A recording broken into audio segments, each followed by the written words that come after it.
Hello friends, welcome back to our channel. విశ్వాకి అమూల్యకి మొదటి రాత్రి జరిపించబోతున్న భద్రావతికి దిమ్మ తిరిగే షాక్ ఇచ్చిన అమూల్య. అది ఎలా జరిగిందో తెలుసుకోవాలంటే మా వీడియోని చివరి వరకు చూడండి. ఇక స్టోరీలోకి వెళ్ళినట్లయితే విశ్వ ఒంటరిగా కూర్చొని అమూల్య గురించే ఆలోచిస్తూ ఉంటాడు. అసలు అమూల్య మెడలోకి తాళి ఎలా వచ్చింది?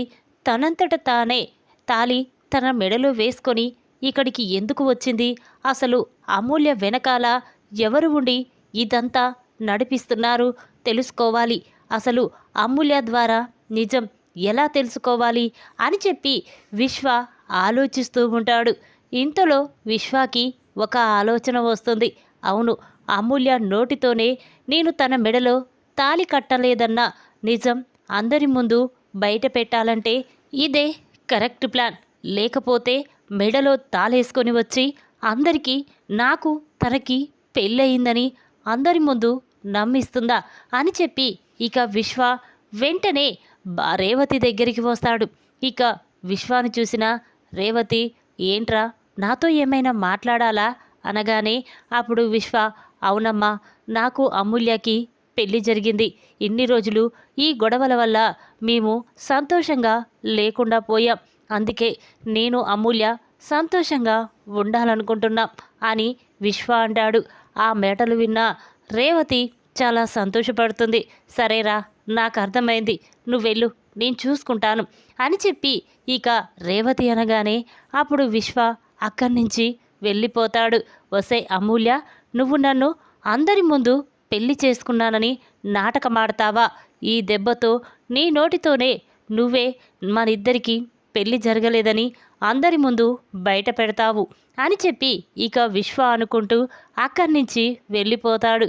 ఇక రేవతి అంటే విశ్వగాడు అమూల్యాని నిజంగానే ప్రేమించాడు, అందుకే ఆ అమ్మాయిని తీసుకువెళ్ళి పెళ్లి చేసుకున్నాడు అని చెప్పి ఇక రేవతి వెంటనే భద్రావతి దగ్గరికి వస్తుంది.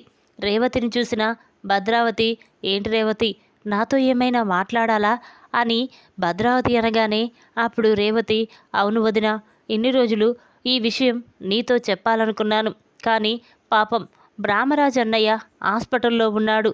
అందుకే అమూల్య బాధపడుతూ ఉండడం చూసి ఈ విషయం నీతో చెప్పలేకపోయాను. చూడొదిన, విశ్వాకి అమూల్యకి పెళ్లి జరిగింది. ఇక వాళ్ళ మొదటి రాత్రి జరిపిస్తే బాగుంటుంది కదా అని రేవతి అనగానే ఆ మాటలు విన్న భద్రావతి ఒక్కసారి షాక్ అయిపోయి చూస్తూ ఉంటుంది. అదేంటి, వాడు అమూల్యని ఇష్టం లేకుండా పెళ్లి చేసుకున్నాడు, ఇప్పుడు వాళ్ళిద్దరికీ మొదటి రాత్రి జరిపించడం ఏంటి అని భద్రావతి అనగానే అప్పుడు రేవతి, చూడొదిన, ఇందాక విశ్వ నా దగ్గరికి వచ్చి అమూల్యని నేను ఇష్టపడే పెళ్లి చేసుకున్నాను, మేమిద్దరం సంతోషంగా ఉండాలనుకుంటున్నాం అని విశ్వ తన నోటితోనే తనే చెప్పాడు. అందుకే వాళ్ళిద్దరికీ మొదటి రాత్రి ఏర్పాటు చేయాలనుకుంటున్నాను అని రేవతి అంటుంది. ఇక మాటలు విన్న భద్రావతి, ఏంటి వాడే చెప్పాడా అనగానే అప్పుడు రేవతి, అవును వదిన, విశ్వ చెప్పడం వల్లే నేను ఇక్కడికి వచ్చి మిమ్మల్ని అడుగుతున్నాను అని రేవతి అంటుంది. ఇక ఆ మాటలు విన్న భద్రావతి, సరే రేవతి, వాడిష్టం, ఎందుకు కాదనాలి, సరే కానివ్వు అని చెప్పగానే ఇక రేవతి చాలా సంతోషపడుతూ అక్కడి నుంచి వెళ్ళిపోతుంది. ఇక వెంటనే సేనాపతితో ఇదంతా చెప్పడంతో అప్పుడు సేనాపతి, ఇష్టం లేకపోయినా సరే రేవతి, నీకోసం చేస్తాను అని చెప్పి వెంటనే తన ఫోన్ తీసి పంతులు గారికి ఫోన్ చేస్తాడు. ఇక సేనాపతి నుండి ఫోన్ రావడంతో పంతులు గారు చెప్పండి అని అనగానే అప్పుడు సేనాపతి, చూడండి పంతులు గారు, రేపు ఉదయాన్నే మా ఇంటికి రండి, నీతో మాట్లాడాలి అని చెప్పగానే అప్పుడు పంతులు, సరేనండి అని చెప్పి ఇక ఉదయాన్నే పంతులు గారు భద్రావతి ఇంటికి వస్తారు.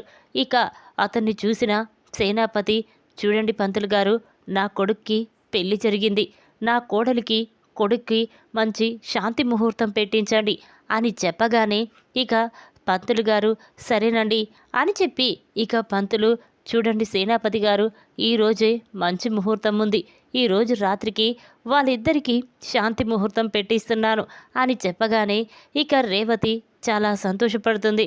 సరే పంతులు గారు, మీరు చెప్పినట్టే ఈరోజు నా కొడుక్కి కోడలికి శాంతి ముహూర్తం పెట్టండి అని చెప్పి అనగానే అప్పుడు పంతులు ఇక ఆ ముహూర్తం పెట్టి అక్కడి నుంచి వెళ్ళిపోతాడు. ఇక రేవతి విశ్వ దగ్గరికి వచ్చి, ఒరే విశ్వ, ఇప్పుడు అమూల్య బాధపడుతున్నట్టు అనిపిస్తుందిరా. ఇది కొద్ది రోజులు వాయిదా వేస్తే అయిపోయేది. నువ్వు చెప్పినట్టే నేను దీనికి తొందరపడ్డాను అని చెప్పి రేవతి అనగానే అప్పుడు విశ్వ, లేదమ్మా, అమూల్యకి నీ చెప్తాను అని చెప్పి ఇక విశ్వ రేవతిని అక్కడి నుంచి పంపించేస్తాడు. ఇక రాత్రి అవుతుంది. ఇంతలోనే రేవతి అమూల్య దగ్గరికి వచ్చి, అమ్మ అమూల్య, నీకు విశ్వాకి శాంతి ముహూర్తం పెట్టించా, నువ్వు వెళ్ళి రెడీ కామ్మా అని చెప్పగానే ఇక అమూల్య ఒక్కసారి స్టన్ అయిపోయి చూస్తూ ఉంటుంది. ఏంటత్తయ్యా, నాకు విశ్వాకి శాంతి ముహూర్తం ఏంటి, ఏం మాట్లాడుతున్నారు అనగానే అప్పుడు రేవతి, అదేంటమ్మా, మీరు ఇద్దరు ఇష్టపడే పెళ్లి చేసుకున్నారు, అలాంటిది ఇప్పుడు ఇలా మాట్లాడుతున్నావేంటమ్మా అనగానే అప్పుడు అమూల్య, అది కాదత్తయ్య, నేను చెప్పేది కొంచెం వినండి అంటూ ఉంటే అప్పుడు రేవతి, లేదు అమూల్య, విశ్వ నాతో మొత్తం చెప్పాడు, వాడు కూడా జరిపించమని చెప్పాడు, అందుకే నేను పంతులు గారిని పిలిపించి ముహూర్తం పెట్టాను. చూడమ్మా, నా మాట కాదనకు, వెళ్ళి రెడీ అవ్వు అని చెప్పి రేవతి చెప్పగానే ఇక అమూల్య ఏమీ మాట్లాడకుండా గదిలోకి వెళ్ళి రెడీ అవుతూ ఉంటుంది. ఇదేంటి, ఈ విశ్వగాడు కావాలనే ఇలా చేస్తున్నాడు, లేకపోతే వాడు నన్ను పెళ్లి చేసుకోకున్నా కావాలనే ఇదంతా చేస్తున్నాడు, వాడి సంగతి చెప్పాలి అని చెప్పి అమూల్య అనుకుంటూ ఉంటుంది. ఇంతలోనే విశ్వ అమూల్య కోసం గదిలో ఎదురు చూస్తూ ఉంటాడు. ఇక రేవతి అమూల్యాన్ని తీసుకొని గదిలోకి వెళ్తుంది. ఇక రేవతి అక్కడి నుంచి వచ్చేస్తుంది. ఇక అది చూసిన విశ్వ అమూల్య దగ్గరికి వస్తూ ఉంటాడు. ఇక వెంటనే అమూల్య, ఒరేయ్, ఏంట్రా ఇదంతా, నీకు నాకు పెళ్ళే జరగలేదు, అలాంటిది ఇప్పుడు మన ఇద్దరికి ఇలా మొదటి రాత్రి ఎందుకు ఏర్పాటు చేశావు అని అమూల్య అనగానే అప్పుడు విశ్వ, ఎందుకా, నేను కట్టకపోయినా నువ్వు తాలి మెడలో వేసుకొనొచ్చి నాకు షాకిచ్చావు కదా, అందుకే దానికి బదులుగా ఇది, లేకపోతే నేను నిన్ను పెళ్ళే చేసుకోలేదు, అలాంటిది నువ్వు అందరి ముందు మేమిద్దరం ప్రేమించుకున్నాం, పెళ్లి చేసుకున్నామని నువ్వు నాటకమాడావు కదా, ఆ నాటకానికి తెరదించడం కోసమే నేనిలా ప్లాన్ చేశాను, చేసుకుంటే మొదటి రాత్రి, లేకపోతే నీ నోటితోనే నిజం బయట పెట్టడం, ఏది చేస్తావో నువ్వే నిర్ణయించుకో అని విశ్వ అంటాడు. ఆ మాటలు విన్నా అమూల్య స్టన్ అయిపోయి చూస్తూ ఉంటుంది. ఒరేయ్, నేను ప్రాణాలైనా తీసుకుంటాను, కానీ నీతో సంతోషంగా అస్సలు ఉండను అని అమూల్య అంటూ ఉంటే అప్పుడు విశ్వ, చూడు, ఇప్పుడు మనం ఇద్దరం భార్యాభర్తలం, ఈ గదిలో ఏది జరిగినా ఇప్పుడు మన మధ్యలోకి ఎవరూ రారు అని చెప్పి ఇక విశ్వ బలవంతంగా అమూల్య దగ్గరికి వెళ్తూ ఉంటాడు. అది చూసిన అమూల్య చాలా కోపంతో రగిలిపోతూ ఉంటుంది. ఒరే విశ్వ, కావాలనే ఇదంతా చేస్తున్నావని నాకు తెలుసు, కానీ నిన్ను మాత్రం బ్రతకనివ్వను అని అమూల్య అనగానే అప్పుడు విశ్వ, చూడు అమూల్య, నిన్ను ఏమీ చెయ్యను, కానీ నీ మెడలోకి ఆ తాళి ఎలా వచ్చిందో చెప్పు, నీ వెనక ఎవరున్నారో నిజం చెప్పు అని విశ్వ అనగానే అప్పుడు అమూల్య, చూడు, నా వెనక ఎవరూ లేరు, నేనే నన్ను రక్షించుకోవడం కోసం, మా నాన్న పరువు పోకుండా ఉండడం కోసమే ఇలా చేశాను అని అమూల్య అంటుంది. అప్పుడు విశ్వ, లేదు అమూల్య, నేను నమ్మను, నువ్వు నీ వెనకాల ఎవరో ఉన్నారు, అందుకే ఇంత ధైర్యంగా నువ్వు తాలి మెడలో వేసుకొని వచ్చి నా దగ్గర కూడా నువ్వు ఇంత ధైర్యంగా ఉన్నావంటే ఎవరు, నీతో ఇదంతా చేయిస్తుంది ఎవరు చెప్పు అని విశ్వ అంటాడు. అప్పుడు అమూల్య ఇక వెంటనే చాలా కోపంగా డోర్ తీసుకొని బయటికి వస్తుంది.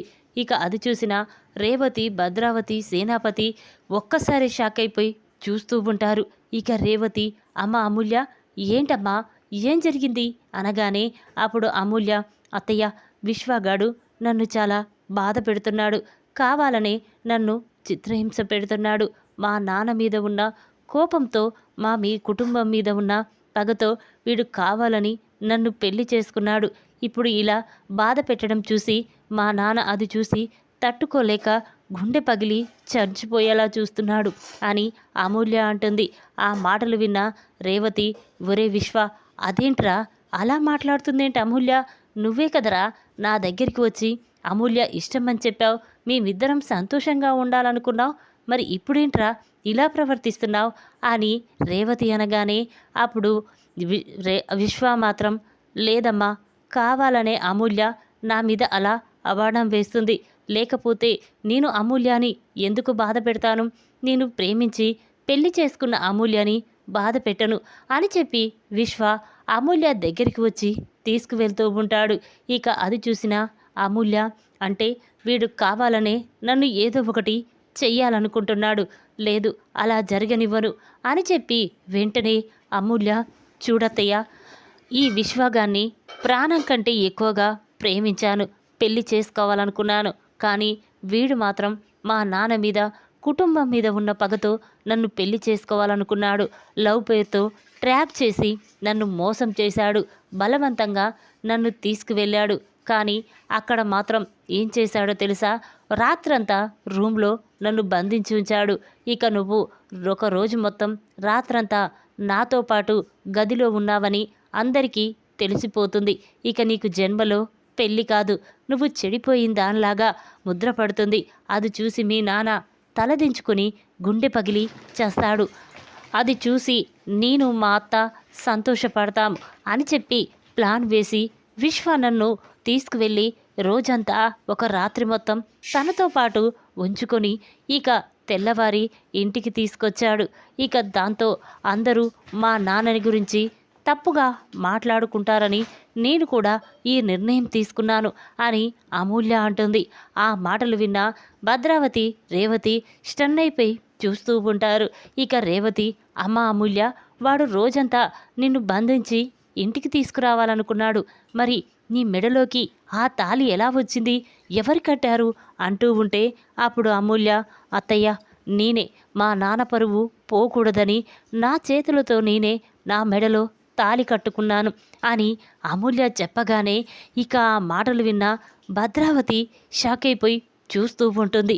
ఇక అది విన్న రేవతి, ఏంటమ్మా ఏం చెప్తున్నావు, అంటే నీకు విశ్వాకి పెళ్ళి జరగలేదా అనేసరికి అప్పుడు అమూల్య, లేదత్తా, నాకు విశ్వాకి పెళ్ళి జరగలేదు, ఆ టైంలో ఏం చెయ్యాలో కూడా నాకు అర్థం కాలేదు, అందుకే ఈ నిర్ణయం తీసుకున్నాను. ఇక అందరి ముందు వాడికి నాకు పెళ్లి జరిగిందని నమ్మించాను అని అమూల్య అంటుంది. ఆ మాటలు విన్న విశ్వ షాక్ అయిపోయి, ఒసై, ఇంత ప్లాన్ వేసి అందరి ముందు మనిద్దరికీ పెళ్లి జరిగిందని చెప్తావా అని చెప్పి ఇక విశ్వ అమూల్య మెడ పట్టుకొని బయటికి గెంటేస్తూ ఉంటాడు.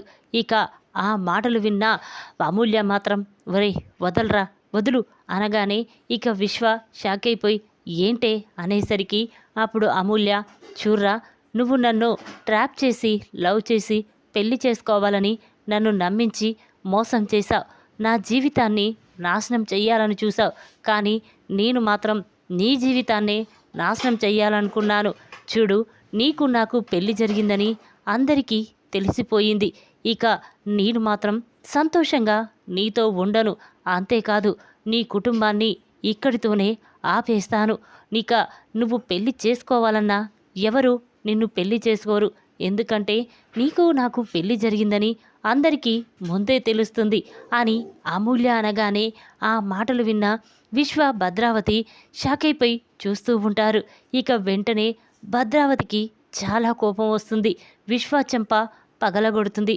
ఒరేయ్, ఆ రామరాజు కుటుంబాన్ని నాశనం చెయ్యరా, దీని జీవితాన్ని నాశనం చెయ్యరా అని చెప్పాను, కానీ నువ్వు ఏం చేశావురా, మన కుటుంబాన్నే నాశనం చేస్తావా అని చెప్పి భద్రావతి అంటూ ఉంటే అప్పుడు విశ్వ, అత్త, ఇదంతా చెయ్యడానికి దీని వెనకాల ఎవరో ఉన్నారు అని విశ్వ అంటూ ఉంటే అప్పుడు అమూల్య, అవునరా, ఉన్నారు, నా వెనకాల ఉంది, ఎవరో కాదు, నీ చెల్లెలు ప్రేమ, మా వదిన అని చెప్పగానే ఇక విశ్వ ఒక్కసారి స్టన్ అవుతాడు. ఏయ్, ఏం మాట్లాడుతున్నావే అనగానే అప్పుడు అమూల్య, అవునరా, నీలాగా వదిన మూర్ఖురాలు కాదు, నా గురించి, నా జీవితం గురించి ఆలోచించే ఈ నిర్ణయం చెప్పింది, అందుకే నేను మెడలో తాళి వేసుకొని ఇద్దరికీ పెళ్లి జరిగిందని అందరి ముందు నమ్మించాను.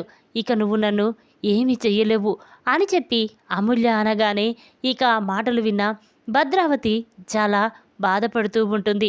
ఒరేయ్, ఇప్పటికైనా బుద్ధి వచ్చిందా? చూడు, అది రామరాజు కూతురు ఎంత తెలివిగా చేసిందో చూశావు కదా. నువ్వు ఉన్నావు, ఎందుకురా?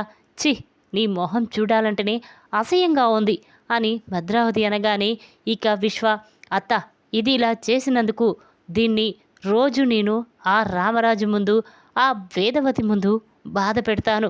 దీని బాధ చూసి వాళ్ళు గుండె పగిలి చచ్చేలా చేస్తాను అనగానే అప్పుడు అమూల్య, చూర్రా, ఇదివరకు నీ మాయ మాటలు నమ్మి మోసపోయాను, కానీ ఇప్పుడు మోసపోను. ఆ బాధ అంటే ఏంటో నీకు చూపిస్తాను అని చెప్పి ఇక అమూల్య అక్కడి నుంచి వెళ్ళిపోతుంది. అమూల్య మాటలు విన్న భద్రావతి కోపంతో రగిలిపోతూ కూర్చుంటుంది. ఒసేయ్ ప్రేమ, కావాలని నువ్వు మన కుటుంబాన్ని నాశనం చేయాలని చూస్తావా అని చెప్పి భద్రావతి కోపంగా వెంటనే తన ఫోన్ తీసి ప్రేమకి ఫోన్ చేస్తుంది. ఇక భద్రావతి నుండి ఫోన్ రావడంతో ప్రేమ ఫోన్ లిఫ్ట్ చేసి చెప్పత్తా అనగానే అప్పుడు భద్రావతి కోపంగా, ఒసేయ్ ప్రేమ, ఎంత ధైర్యం నీకు అనగానే అప్పుడు ప్రేమకి ఏమీ అర్థం కాదు. ఏంటత్తా, ఏం మాట్లాడుతున్నావు అనగానే అప్పుడు భద్రావతి, ఇంకా ఏం మాట్లాడాలే, విశ్వగాడు అమూల్యాని బలవంతంగా తీసుకువెళ్ళాడని కోపంతో నువ్వు అమూల్యకి ప్లాన్ చెప్పావు కదా, అదే తన చేత్తోనే తన మెడలో తాళి కట్టుకోమని ఇప్పుడు ఆ నిజాన్ని అందరి ముందు బయటపెట్టింది. కానీ నువ్వు మాత్రం విశ్వ జీవితాన్ని నాశనం చెయ్యాలనే చూసావు కదా అని భద్రావతి అనేసరికి అప్పుడు ప్రేమ, అవునత్త, నాశనం చెయ్యాలని చూశాను. అయినా విశ్వ జీవితం నాశనమైపోతుందని బాధపడుతున్నావు, కానీ ఒక ఆడపిల్ల జీవితం ఏమైపోతుందోనని నీకు బాధ లేదు కదా. చూడు, తను ఎవరు? నీ చెల్లెలు కూతురు కదా. అలాంటిది అమూల్య మీద ఎందుకత్తా నీకంత పగ? లేకపోతే విశ్వ అమూల్యాని లవ్ పేరుతో ట్రాప్ చేసి తన జీవితాన్ని నాశనం చెయ్యాలని చూస్తే నేను ఎలా చూస్తూ ఊరుకుంటాననుకున్నావు? అందుకే అమూల్యకి ఆ ప్లాన్ చెప్పి నేనే తాళి మెడలో వేసుకోమని చెప్పాను అని చెప్పి ప్రేమ అంటుంది. ఆ మాటలు విన్న భద్రావతి, ఒసే ప్రేమ, ఇన్ని రోజులు నువ్వు నా మేనకోడలవని ఆలోచించాను, కానీ ఇప్పుడు అర్థం చేసుకున్నాను. నువ్వు కూడా ఆ రామరాజు కుటుంబానికి కావలసిన మనిషివని. ఇక నుండి నిన్ను, నీ కుటుంబాన్ని సర్వనాశనం చేస్తాను అని భద్రావతి అంటూ ఉంటే అప్పుడు ప్రేమ, చూడత్తా, నువ్వు చెయ్యడం కాదు, ఇప్పుడు అమూల్య అక్కడ ఉంది. మన కుటుంబానికి ఏం కాకుండా చూసుకోండి, లేకపోతే అమూల్య ఒక్కొక్కరికి చుక్కలు చూపిస్తుంది అని చెప్పి ప్రేమ చెప్పి ఫోన్ పెట్టేస్తుంది. ఇక మాటలు విన్న భద్రావతి కోపంతో రగిలిపోతూ ఉంటుంది. ఇక ఎలాగైనా ఈ అమూల్యాని ఈ ఇంట్లో ఒక పని మనిషిని చెయ్యాలి అని భద్రావతి అనుకుంటూ వెంటనే అమూల్య దగ్గరికి వెళ్ళి, ఏయ్ అమూల్య, రేపటి నుండి నువ్వు ఇంట్లో పనులన్నీ చూసుకోవాలి, ఇంటి పని మనుషులను కూడా రాకుండా చేశాను అని భద్రావతి అనగానే అప్పుడు అమూల్య, చూడు, నాకంత అవసరం కూడా లేదు. నేను ఈ ఇంట్లో పని మనిషిని కాదు పని చెయ్యడానికి. చూడు, నాకు కావలసింది నేను చేసుకుంటాను, నేను ఎవరికి చెయ్యవలసిన అవసరం కూడా నాకు లేదు అని అమూల్య భద్రావతికి వార్నింగ్ ఇస్తుంది. ఇక మాటలు విన్న భద్రావతి తన మనసులో, ఇది రామరాజు అంటే వాడికంటే ఎక్కువయింది, అంటే ఇది వాడి కూతురే కదా, అందుకే ఇంత పొగరు చూపిస్తుంది అని చెప్పి కోపంగా అక్కడి నుంచి వెళ్ళిపోతుంది. అమూల్య వెంటనే విశ్వ దగ్గరికి వెళ్ళి, ఏంటి విశ్వ, నా నోటితోనే నిజాన్ని బయట పెట్టించాలని చూశావు, కానీ నేను నిజాన్ని అందరి ముందు బయట పెట్టాను. ఇప్పుడు ఏం జరిగింది? నీ జీవితమే నాశనమైపోయింది. చూడు, నువ్వు నన్ను ఒక పని మనిషిలాగా ఈ ఇంట్లో చూడాలనుకున్నావు, కానీ నేను అలా కాదు అని చెప్పి అమూల్య అంటూ ఉంటే అప్పుడు విశ్వ, చూడు అమూల్య, ఇప్పుడు మా ఇంట్లో వాళ్ళ ముందు నిజాన్ని ఒప్పుకున్నావు, బయట కూడా మన ఇద్దరికీ పెళ్ళి జరగలేదని ఆ నిజాన్ని అందరి ముందు ఒప్పుకో అని విశ్వ అనగానే అప్పుడు అమూల్య, చూడు, ఆ నిజాన్ని నా నోటితో నేను ఒప్పుకుంటే ఇక నేనే చెడిపోయిన దానిలాగా అందరి ముందు తలదించుకునే పరిస్థితి వస్తుంది. నా వల్ల మా నాన్నకి ఆ చెడ్డ పేరు రానివ్వను అని చెప్పి అమూల్య విశ్వాకి వార్నింగ్ ఇచ్చి అక్కడి నుంచి వెళ్ళిపోతుంది. ఈ విధంగా విశ్వాకి అమూల్యకి పెళ్లి శోభనం చేయాలని చూసిన భద్రావతికి దిమ్మ తిరిగే షాక్ ఇచ్చిన అమూల్య. ఈ వీడియో కనుక మీకు నచ్చినట్లయితే లైక్ చేయండి. మరిన్ని వీడియోల కోసం మా ఛానల్ని తప్పకుండా సబ్స్క్రైబ్ చేసుకోండి. Thanks for watching.